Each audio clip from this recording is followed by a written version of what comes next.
eti umerejelea dhambi tena na huko ulishatoka. Wewe jichunguze tena, utambue ni wapi ulipoanguka. Imba, imba, imba hosana na Bwana. Haleluya. Imba, imba, imba hosana na Bwana. Haleluya. Nato Women Ministry natamani in bende gombo neno Pinje Duto polo bende koro rwakowa e kidieny mar lesson kaka nasenyisi puonje mag biblos kata weche mabende wuok e muma ka wang'iye pile ka pile juma ka juma. Kawuono puonjruok mabende wantiere puonjruok mar abich lesson ma quarterly ma en chakruok wuoyo kuom pinje duto gi Babel ka waseng'e ataro. Koro wadang'e to Babel ni en ang'o mabende koro iloso kuome. Wach bende wadang'eyo kaka nasenyisi ka wadhi bedo kanyo ko Elder Gaka kata George Gaka mar Bethlehem SD Kisumu kaachiel to kod Jayalo Dickson odiwuor mar Chakruok SD ma wantiere godo odiochieng' ma kawuono ne sabato ma ogik dwe mar ang'wen sabato tarik 30 bende odiochieng' mano ma bende ogik kapok wachako Jayalo Dickson mondo yawno galam. Wagoyoni ni erokamano wuonwa be Nyasachwa ma irwag lala. Yienwa mondo wanwang're okinyi sabato jaduong' wagoyoni ni erokamano. Koro wadwaro puonjre kodwa kibed Nyasaye weche te nikech wapenj maler Yesu Kristo Ruodhwa. Amen. Happy Sabbath uru. Happy day. Happy day. Happy Sabbath. Anaka Nyasaye yawonwa piny mondo mi warom kendo odiochieng' ni maler mar sabato. Kendo arwako uru machiegni ahinya kendo chenro mar wuodh geno keny mar lesson. Wach ma wadwa ng'eyo. Joma kalo ne wawuok gi puonj motegno ahinya wach mar ataro kaka Noah bende koro ne itiyo godo kendo kaka ne owinjo wach Nyasaye mane bende wayudo puonj kanyo ne bende karwa geno kuom Ruoth Nyasaye kinde duto kaka Noah bende koro nogeno. Koro dang'eyo pinje duto kaachiel gi Babel kata pinje duto gi Babel. Ma bende wach wich omiwa kowuok e buk mar Chakruok 11 ma bende jandiko oketo nogo kanyo maber ahinya 11:9. Wacho ni mano emomiyo iluongo dalano ni Babel nikech kanyo ema Ruoth Nyasaye nopogoe dho ogendini kendo okeyogi e piny duto. Odang'eyo ne kanye ma bende koro iluongo ni Babel. Nyiso ni nitiere kisomo chien kanyo nitiere gima bende ilose ma ng'omiyo koro kanyo niluongo ni Babel. Yalo Dickson puonj mane bende koro odang'eyo ka wawuok e ataro koro wadang'eyo kendo wach ni pinje duto gi Babel to wach ni omiyo dalano iluongo ni Babel. Ang'o ma bende wada puonjore ka to kanye ma bende iluongo ni Babel. Ne jalo ma bende samoro ne ok osome kochakore gi chien. Erokamano ne japuonj. Erokamano japuonj Gaka. Wantiere puonjo mar abich kendo wanono pinje duto gi Babel. Weche ariyo madongo mwadhi nono en pinje duto asto wanono Babel. Ndiko wacho ni weche ariyo nyaka wanoni. Puonjruok mwadhi nono ni kaber to nonego bene ndike kata mana e muma. Ang'o miyo wuoyo kamano? Ne wanono chien kachande gimiluongo ni ataro. Ataro chwa joma kare kere manodonjo i ataro. Ka joma kare nodonjo i ataro, ok nonego bed ni bang' ataro kendo gimiluongo ni Babel biro. Kalure kod wach mwadhi puonjo kech Babel gimiluongo ni Babylon owuok ang'ono e Babel. Ma mano to waonge kode puonj ma kawuono kata kamano to wabro gile matin kaka wabodhi medo dhi nyime. Emomiyo en wach makelo kuya ahinya kalure kod sigana kata puonjruok mar abich ma wadhi puonjore. Kendo king'iyo lesson mari janeno mar Lolwe TV king'iyo lesson mari kanyo tidhi neno picha moro. Picha mineno en picha mar gedo madhi nyime kendo en gedo man kod ageta moro iye. Wabro nono ni en ageta mane magedo ni nen kodo momiyo ni gere style machalo kod mano. Wach machielo nitiere wach wich ma japuonj osewacho to yina mara chaka some. Ni mano emomiyo iluongo dalano ni Babel nikech kanye ma Ruoth Nyasaye no pogoe dhogen kendo keyogi e pinje duto. Koro nitiere wach moro ni Babel asto kendo nitiere wach moro ni keyogi e pinje duto. Nyiso ni dwaro mar polo en ni koro ne nyage kere pinje duto. To wadhi neno niya to bende negi yie mamro gi kere kamano. Wabro nono weche machalo kod mago. Wach machielo en niya ni bang' ataro ma bende nochomo ng'at achiel miluongo ni Noah kende to bang'e no wach oringo nyakuom nyithinde. Gin nyithindo mage ma wach ni noringo kuome. Nen jal miluongo ni Shem, machielo miluongo ni Ham, machielo bende miluongo ni Jafeth. to wabro nono kwadhi geda ahinya kuom jal miluongo ni Ham. Why Ham? Wabro nono wachno kaka wadhi medo dhi nyime. Omiyo puonjruok ma kawuono oting'o weche madongo ariyo ni pinje duto kaachiel kod Babel. Erokamano Elder Gak. Pinje duto gi Babel. Pinje duto gi Babel. Kosewuok e wach ataro cha, koro wach biro ka. Erokamano. Wa nonro ane chien, wang'euru ane chien. Ni die seche mane Noah Jehova Nyasaye noserese. En kende manorese nikech ne en winjruok. Nikech gima no winjo duol mar Jehova Nyasaye. Kasto jok mane onin, jok mano pio iwero ka. Gine magichak giduogo, aparo ni rumbi kata tabia mar joka dhano ka ochako duogo kendo obedo piny ka wacho niya koro wageruru ang'owa wageruru Babel. Maka dipo ni pio chako biro to pio koro waedh malo. Koro kochako timore nade ok wanachaka tho. Which means niya paro mane jogo bedo gogi no ken paro mar miyo Jehova Nyasaye duong', but ne paro mar miyo nyingigi mondo tingre malo ok nyingi Jehova Nyasaye. Mi wacho niya ni kadipo ni Shem, Ham gi Jafeth ne gin nyithi ng'at achiel kare jogi nowinjore par adi achiel mok nowinjore gibed gi paro mopogore. To nikech ne paro nopogore emomiyo Ham wadhi yudo kacha ni Ham ne nitiere gima notimo marach makanyo to kriango wuoyi ang' nodhi wuoyi kwadhi mbele. But gima ber ni Jehova Nyasaye wacho maber e Proverbs 16 verse 4 ni giko mar gimoro kata giko maricho en ang'owa tho. Kata bed ni wanyalo gero kuta but ka wagero kuta mar ting'o nying Jehova Nyasaye duong' to bere mwago, lakini kamarwa to nyaka wagi richo. Gipuonj moro kanyo be chak ka wachako kanyo ni chokono beni gi kare no kono beni gi gero gini. Inya paro ni singo no segol ne okachaka keth pango apiny gang'o gi pi. Kare koro paro ni biro kanye. Mangado paro no biro japuonj mane dhogino. Paro no biro seche ma gidwaro mondo koro gi piem kod Nyasaye mwabro yudo mbele. Yani chal gi makaro kar Nyasaye. Mane makela last paragraph matania ni e giko ne kata dok ne dhano otimo richo, Nyasaye loko richo kendo doko ber. En ema wach ne timre kaka osebedo kinde duto kuom mane Ham oyudo wuon mare gi kuom mar pinje ma pachgi okikre noyudo hinga mar Babel. E gikone biro lokre mabed gweth ni pinje go. Wabro neno weche. Wadonjo donje gine kuom mar Ham, wachako gi Ham. Ne wacho ni wadang'iyane na Ham kanyo. Kuom mane ma Ham bende noyudo. Ham en achiel kuom yawuot no.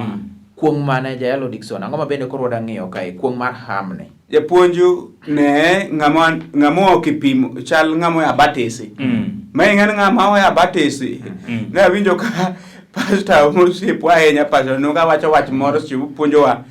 To wacho wach moro mang'e ng'ato wuok pi.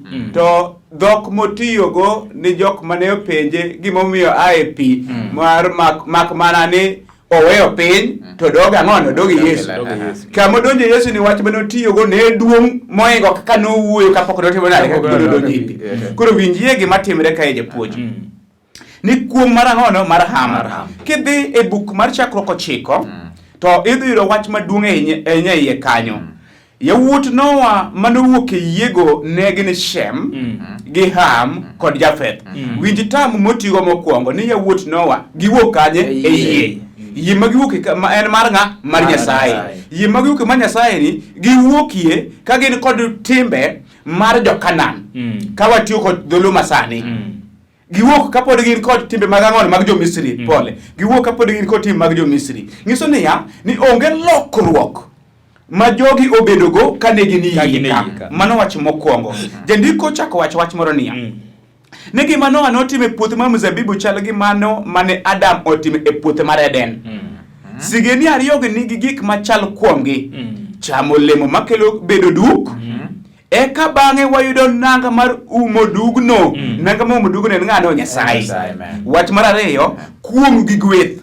Noah tudo ling'any mare kod Adam kendo kuom hayo marach odhi nyime gi nyayo sigana mopodho. Wach makelo kuya ahinya. Wach machielo bedo ni Ham noneno dug wuon mare gilno gimoro kuom Hawa bedo noneno yien manokwer. Wach mokelo kuya ahinya. Wach mogik japuonj niya Noah ne en japur kendo en ema nokuongo pidho mzabibu mi oloso go divai. Nomadho divai momer nindo duk e hembe to Ham wuon Kanaan nonindo dug wuon mi nodhi onyiso wetene ariyo mane ni oko. Wabro nono gimomiyo Ham notimo kamano kar mondo dug wuon mare. Helda kaka koro kuong mar Ham ka kuong mar Ham kuong mar Ham e kit joka dhano wathoro donjo kata wathoro nyiero e chandruok mar wadwa mondo mi wakaw ting' nyawadwa to wathoro donjo ka wanyiero wago siboi. Jal miluongo ni Ham ne ni nyathi manoneno kit ber ma Jehova Nyasaye notimo negi. To amor gi gima japuonj wacho ni kane wagin e yie ne gin gi tabia mar jo Misri kendo kit jo Misri ne pok oa kuomgi. Omiyo kaka yie nosegowo gine motuo elo motuo to wuon gi to pako Jehova Nyasaye kod le duto mana ni e yie to gin to gishangilia pod gin gi mor machoncha. Emiyo kido mar Ham no biro nyaka sechegi ma ok onyal recognize ni ma en gima kwero. Paro mar gima kikino ok odonjone. But Jehova Nyasaye to pod mor gi Jafeth kod Sem nikech ofwenyo ni kana asomo chakruok 9 wezni gi duto na afwenyo ni Jafeth kod jal miluongo ni Shem gin kano giwinjo to ne giloko ngegi to gikaw nanga to gidhiga dhiya kaso gidhi gibolo, which means ne giluoro dug wuon gi. Kanye kama kuong no ne Ham kik wakaw ting' jowetewa e chandruok moro amora ma wantiere. Ing'e gima inyisowa kapok wadonjo e tich ariyo mondo wagam yweyo. Gima wacho ni koro gima miyo kuong ni bende koro ni wacho ni nokuno rodho na rodha gini ngeni rodho ni gimi pok ineno te buok ten ok chal ni nokurodho nikech oneno to wuoye koro kae miyo ni koro ne chal ni wang'e oneno wuon ne korodhno go nodhi nyime kendo wuoyo kuome kar mondo none kaka nonyalo konyo wuon mare. Mopogore gi mano timo mapiyo mar owetene mondo noum dug wuon gi nokwedo tim Ham e yo makende. Nyalo donjo ne anyuola e dhogino e last paragraph kama iwacho na winjo kikelo point moro e kanyo kabisa ni kata doko ni Ham ma kuongo kuome ma Kanaan to Kanaan Nyasaye dhi tiyogo e yor mar gweth kendo e yo mitiyogo mondo wadonje piny manosingi winjie ni kanyakla gi mano kuong ni oting'o singo mar gweth mayudre e nying Kanaan muwuok e wach tim Kana kendo tiende en loyo en kokalo kuom loyo piny Kanaan ema jo Nyasaye nyikwa Shem biro donjo e piny mosingi kendo loso yo ni biro mar Mesaya. Kara Nyasaye tiyo kod gima seche moko nosepodho mondo okel go gweth moro kata singo moro manyalo konyo Nyasaye. Anyuola mar chakruok japuonj. Erokamano ahinya. Weche tiere matin e iye kae to gin weche madongo. Wach maduong' kabisa en ni kara anyuola en gima ni ginenga ahinya e Biblia mar Nyasaye. En ng'eyo kama ni aye asto ng'eyo sigana kaka nobet nikech ing'eyo japuonj ok ng'ato ok nyal ng'eyo kama odhiye kokia kama aye bende mae nyalo miyo ing'e nyaka wede na nono anyuola taneno ni Yesu ok nyaka anyuola mar Adam ka ilure kod buk mar Luka 3:33 nyaka 38. Omiyo jandik lesen kelo weche mokareyo ni weche moyudo kuom hik Noah miwa fwenyo Noah ema en tudruok e kind lony mane nitie kapok ataro biro gi bang' ataro mano wayudo kanyo. Wach machielo en niya nikech Adam notho kalame kuon Noah ne jahigni 56 en adier Noah nowinjo sigand Adam mane owacho ni nyikwaye kapok ataro betie kendo bang' ataro ng'iso niya nobet otieng' ariyo obedo kataro pok obet aso chako bedo kataro seminari osebetie koro kogolnwa sigana mar chakruok kono bet to winjo bedo mayot ahinya. Erokamano. Anyuola mar chakruok magi wadwa fwenya ni to ka ang'o momiyo kata ang'o momiyo inyiso wan mondo mi wafweny ndikogi. Mokwongo anyuola mar Biblos nigi tijege adek. Mokwongo onyiso sigand gik manotimore e Biblos.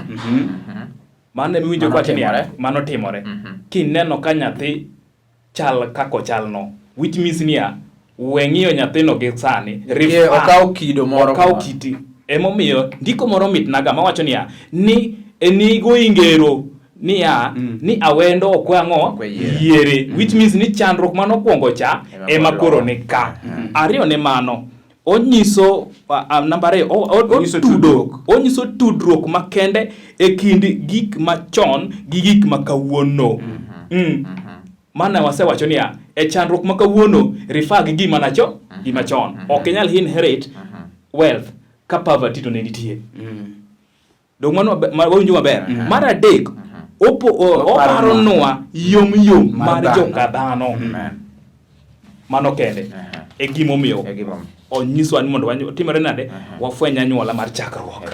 Erokamano yweyo nikech anega kinde moduogo kwa kadho kanyo to duogo ng'ia neno ni koro dhok achiel ere kaka dhok achiel bende koro nobiro obedo kanyo kod riwruok dhok achiel nodhi orewo oganda bang' thuolo machok gamo yweyo oduogo modhi nyime.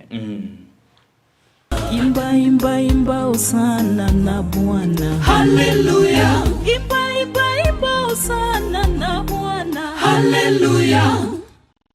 Machiegni kendo waduogo kendo e kidieny mano machielo kama nyalo rino tieno wacho ne luongo Yesu kidieny mar lesson wadhi nyime an kae to kod Elder George Gaka mar Bethlehem SDA Kisumu kachiel to kod Jalo Dickson Oduor mar Chakruok SDA bende Kisumu wantiere kod ka kwang'iyo wach ma bende koro walosi odiochieng' mano ma kawuono machiegni uru kendo wang'iyo koro dhok achiel wasepuonjore kanyo mokadho wang'iyo nena dhok achiel Jalo Dickson kowuoyo kuom dhok achiel to kwatude kod Babel mabende dwasegio cheki tapani en gima Babel tudore ang'o mabende koro kae biro kata wach mabende wadayudo kae japuonjero kamano tich adek wuok kuom dhok achiel kendo dhok achiel ni kod gima nigi nengo ahinya kata mana jokristo ka wuogo dhok achiel to nigi nengo kabisa to jokwoe be ka giwuoyo gi dhok achiel to ginyalo dhi ketho kamoro maduong' ahinya ngiso ni dhok achiel ni Nyasaye ne dware mondo bedie mana ka wan joma kare maluwo dwaro mar polo mano to wabro bedo kaka Roma Nyasaye timo nade chikowa to ne jo Kisumu gi te kama wantiere ni ka ginyalo bedo kod par achiel mbugi donj kanyo kacha be gorofa nyalo bedo kacha ok bedi nikech paro mar jaricho ko riwruok ma jaricho ochako riwruok ma jaricho machop kana mana dhano 3,000 to gimoro kaka maduong' emomiyo Nyasaye koneno dhok achiel manoyie mondo piny duto otimnadi obedgo to neno ni kara jogo tiyo gi maber mondo gitimo gi marach koro gima timo en adwa pogo dhoggi mar mondo gitimnadi mondo giwinjre koro kok giwinjre kanyo e kanyo no chak kanyo ni Babel en kama nopogi ang'ono nopogi e dhok koro king'iye e duol mar wach mokor tibro nwang'o ni gimiluongo ni Babylon owuok kamiluongo ni Babel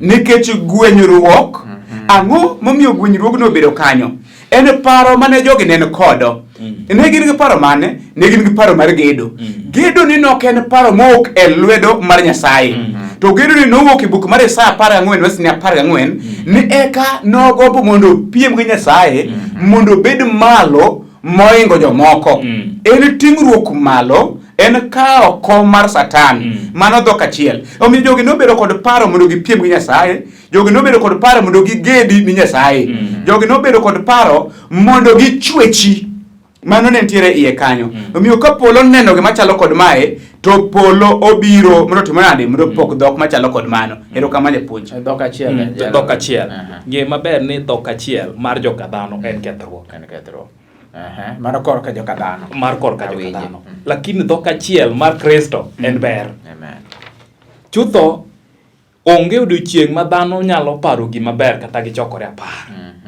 mana kaka winjo jayalo wacho ni kadipo ni wayie ne jo Kisumu obed ka wacho wach achiel to chomo kama ofis nyong'o nitie to gin joricho ka giting'o ni akietu to gin joricho gi te gimoro nyaka ketho one day kanyo bedo flat kik par ni kik wiwa wil ni bedo gi dhok achiel emomiyo nomukreru Nairobi kik wil dhok achiel emomiyo nomukreru mago ne gin ang'owa gar kethruok which means ni kama dhok achiel mar dhano kelo dondruok ok dongruok Jehova Nyasaye ne chwe joka dhano mondo mi dongruok obedie puodho mar ang'o? Puodho mar Eden. To nikech koro dhano nosedoko ma kendo koro dhano mondo bed gi pakruok mare kende, emomiyo Jehova Nyasaye nokono nyaka wapog ang'owa dhok. The term Sunday law bire dhok adi. Tibe pare ni en gima mapako ni Jehova Nyasaye duong'. Nitiere ruodhi moro midwa pake in apart from God. E Babel mabiro no. Nyiso ka ni machiek joged Babel nobedo gi gombo mar kawo ga Nyasaye ka jichwe kaka mana kaka osewacho. Kendo ng'eyo ng'ama ne ojiwogi. Ng'en kama ni penjo kama. Paro mane ne gin go kuom ataro nyaka bed ni ne gin migawo ne gi migawo e tijigi ne. Gigero hinga mabor mondo ka diponi ataro machielo biro to kikimbgi. Kata bed ni Nyasaye nosechiwo singo makamano. Koro winjo paro mane gintie. No gin paro maber mana gima oselero kanyo. We walor piny. Tiere kuod mogol kanyo kata to be wach mamiyo tich ang'wen jalo. We walor piny. We walor piny. Japuonju, lor piny ni biro e thuolo ma Nyasaye osago wang'e bod neno gima notimre e dhok achiel. Nikech oneno ka dhano gero gorofa madwa hawo polo. To penjene niya. Akenu jopuonj wetena be ung'e ka polo nitie. Ing'eni king'iyo wando to gimineno ineno boche. Jondege jomoloso ndege osatemo. Ndalo moro ndege moro nolal malo ka. Ka gitemo mondo gidhi nyaka malo. Winjo gino. Ok inyal in fact kama ndege ringe ok en kata kuota mar polo. En 0.01. Amina. Emomiyo Nyasaye koneno tim mane joge neno kodo to ochune mondo lor mondo ne. Emomiyo king'iyo we walor to dhi kode buk mar Chakruok 11 wesni 5. Macho niya, eka Ruoth Nyasaye nolor piny mondo ne dala kod gorofa mabor mane dhano osegero. Japuonj aneno weche moro kata mana mar warruok e gini. Ing'eni gini ne dhi nego jogi kendo. Nyasaye koneno ka jogi dhi tho, gimoro mora kod Nyasaye. Ni ok owe ng'ate moro ohinyre koko ng'iyo kata malaike mage kata jo ote kata en owuon mondo lor mondo tim nade mondo resgi. Emomiyo neno ka gini dhinyo jogi to wacho ni alor mondo akonygi mano nitiere iye kanyo. Koro ka Jehova lor to biro miyo pogo dhok mane wasayudo. Wach machielo ni e yo mogwenyore kata doko ni ji ne dhi malo Nyasaye to ne nyaka bi piny irgi. Aker bende iwinja. Seche moko ng'ato nyalo wang' matek kata ng'ato nyalo bedo ng'ato mohinyre magik kata pek moro kadho kuome modhi malo. To Nyasaye to lor piny mondo rad kod ng'ato matimo rad madhi malo. Mano mora kod Nyasaye. Lor piny mar Nyasaye paronwa wach warruok kuom yie gi ngandhu mar ng'uono Nyasaye. Kara lor mar Jehova en kokalo kuom ng'uono emomiyo nolor koselor to notimo gimoro. We asomo e sauchiel mondo atieki. Mino wacho niya, dhano en oganda achiel mawacho mana dhok achiel. Kendo gimosechako timo ni nyiso ni onge gimoro amora manotame timo. Omiyo wadhi wapog dhogi mondo ng'ato ka ng'ato winj dho wadgi. Koro kanyo kuyo wuok, kanyo jalang'o wuok, kanyo jaturkano wuok, ja-China kod gimopogore opogore. Ja-China ka wuoye bathi to wibero ni okuodhi karo okuodhi wacho gimar wuoye mana kod jowetene. Koro kanyo ma gigino wuok. Mondo mi koro winjuru bobedo matek. Erokamano jaja. We walor. Ne ada tude gi wes moro achiel to wadhi mbele. Wes madwa tude godo en Chakruok 1 wes 25 nyaka 26. Ko wacho kama. 25 wacho kama. Mano e kaka nochweyo le gi jamni kod gik mamol duto. Mi neno ni gima osetimo ber. Koro gauchiel wacho niya, eka nowacho niya, koro we wachwe dhano e kido machalo kodwa. We wachwe dhano e kido machalo kodwa. We walor. Dongi winjo gino katudore. We wachwe, we walor. Seche ma nochweyo gima perfect. Lakini koro osefwenyo ni gima nochweyo cha koro hinyore. Dwaro resruok. We walor piny mondo wakel resruok, wakel warruok ne oganda ni. Iwinjo ka gimoro amora osetimore Jehova Nyasaye biro chip in mondo kel lokruok makende e nying Ruoth Yesu. Amen. Inyiso ni lor piny mar Nyasaye ni paro wach warruok kuom yie gi ngadho mar ng'wono Nyasaye. Obed ni en tich manade ma watiyo ne Nyasaye. Pod chuno ni nyaka lor mondo mi ote mang'o rom kodwa. Japuonj manie dhogino e last paragraph owacho wach moro maduong' ahinya. Ni chenro mar joger Babel nogi gi wich kuot. Awuoro Nyasaye. Nyasaye nyalo kuodo wi dhano. Ng'ato nyalo ting'ore kata na malo. Mbo wacho ni ne wuon Kisumo ni. To ka Nyasaye olor, to ng'ato Nyasaye nolor bu Nebukadneza nochamo lum kuom higni 7. Ka ochamo lum ruoth maduong' miwuoro. Koro miyo ka polo lor to nyalo golo ng'ato piny moting' malo, to nyalo golo ng'ato malo moting' malo bolwar piny. Winjane, ni chero ma joger Babel nogi gwich kuot kendo nologi. Ohinga mane gigero mondo gilos go nying gi nobedo rapar mar fopgi. To pod ji osiko kaluwo mana yoregi magigeno giwegi ka gikwedo chik Nyasaye. Wach maleta ahinya. Wach maleta ahinya. Wang'eni koro resruok mar tuoche. Ok ang'eni kae koro twech mane mabende koro nitie resruok mar twech mabende koro alose Jaelo Dickson ke kwanya gi kan. Erokamano ahinya. Japuonj jandik lesson penjo moro e resruok mar twech kani ang'o miyo yo ma Nyasaye okeyo go ji kelo resruok. Akel bedo wawinjore. Ang'o miyo yo ma Nyasaye okeyo go ji kelo resruok. Gimo miyo yo no kelo resruok en niya, jogi onge ng'ato mane osepiem gi Nyasaye bobedo mangima. Onge ng'ama nosepiem gi Nyasaye bobedo mangima. Aneno an wuon wager ahinya dala, en jaduong' mager ahinya. To ni kai temo pingri kode to nyako goyi. Mano janyuol motimo yadi monyuoli. Koro winji, ang'o momiyo yo ma Nyasaye okeyo go ji nokelo resruok? Gimo miyo nokelo resruok en niya, ng'ato nodhi timo nade? Nodhi kama nonyalo daki kod kwe. Mano mokwongo. Mar ariyo, jogi bedo gi kamoro achiel bende nokrachruok. To kata kamano gima ne gin ge iye kanyo, ma Satan noyie modonje, ema nokelo chandruok. Mano nikech Kiswahili wach moro ni umoja ni nguvu. Mane manokelo chandruok. Koro jandik lesson wach moro ni. Ne gidagi dhi kuonde mamoko gi paro ni ka gidak kamoro achiel to ne gidhi bedo motegno molo ka gike. Kendo mano to ne giwacho adier. To kata kamano Satan otiyo kod thuolono. Wach mogik. Ne gimiwuoro en ni nying Babel matiende en dhod Nyasaye nigi tudruok kod Balal matiende en gwenyruok. En nikech ne gidwaro chopo e dhod Nyasaye emomiyo gwenyruok obede kendo teko mane gin go odok chien. Resruok mar twech mana ka japuonj osewacho Jaelo Dickson. Wang'eyo maber ni ng'at ma ireso en ng'atno ma inyore. Samoro inyalo paro ni dhi maber. To kari inyori piny iwa kia. To jal cha kolor to ong'i to neno ni jal ni inyore kanyo makolo okele resruok. Winj gima Biblos wacho, winj gima jandiko ni wacho. Ni kochakore paragraph mokwongo. Ni mano kuom mano kum nikech achaya, kum biro nikech achaya margi. Nikech ne gitemo jaro Jehova Nyasaye. Ne gitemo paro ni gin giwegi, gin man gi teko maloyo Jehova Nyasaye. But koro ka Jehova Nyasaye olor, to kawo teko gi kawo goloko, to Jehova Nyasaye otiyo gi teko ne. Mondo piny ngima mondo ne nadier. Kare kopo ni ng'ato ka ng'ato dhi mopogore gi nyawadgi, kare peber. Kare nyabede mano nyalo reso. Emomiyo kopo ni ringo ka, mi dhi piny Uluyani, mi bet kanyo. Jehova Nyasaye biro riti. Amen. Kendo japuonj daka achiel asaweni awia.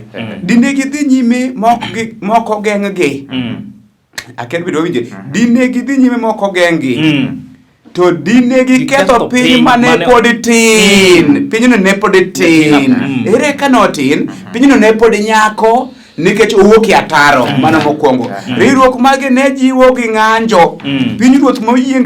Pinyruoth moyiengore kuom pakruok mar ok nyal telni gi Nyasaye kendo ok nyal yudo duong' kanyo. Anwa wachno mogik. Pinyruoth moyiengore kuom pakruok mar ok nyal telne gi Nyasaye kendo ok nyal yudo duong' kanyo jandiko moro wach mangima ahinya. Nima ane magero kenda. Mano ruoth Nebukadneza wacho. Ero kamano mane part mabende ng'ada medo. Koro ero kamano nyalo tiyo kodi mabende mede mondo Ellen G. White kanyo. Chopo e giko mar kidenye mano mar lesson opuonjore weche mamit ahinya. Oda ng'e Koth Ibrahim kochopo jo manyien. Koth Ibrahim mabe be obiro donje kanyo ka ang'ene jubilemo bende koro chakore.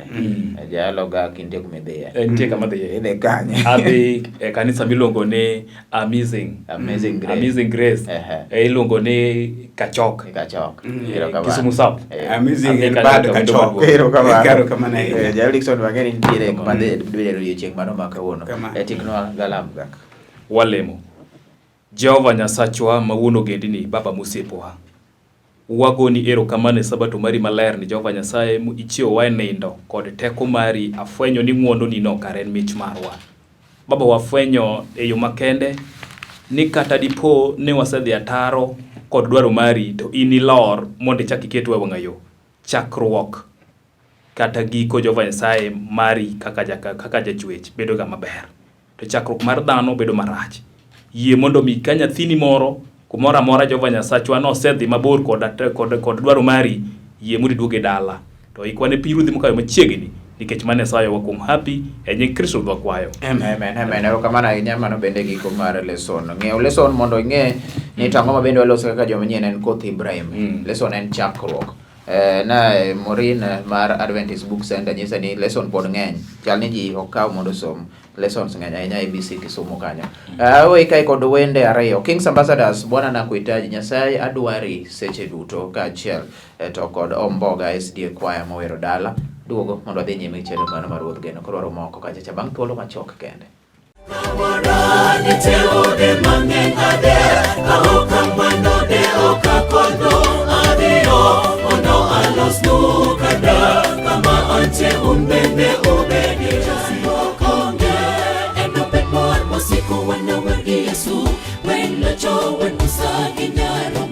Hallelujah, maler kwa mio Nyasaye duo.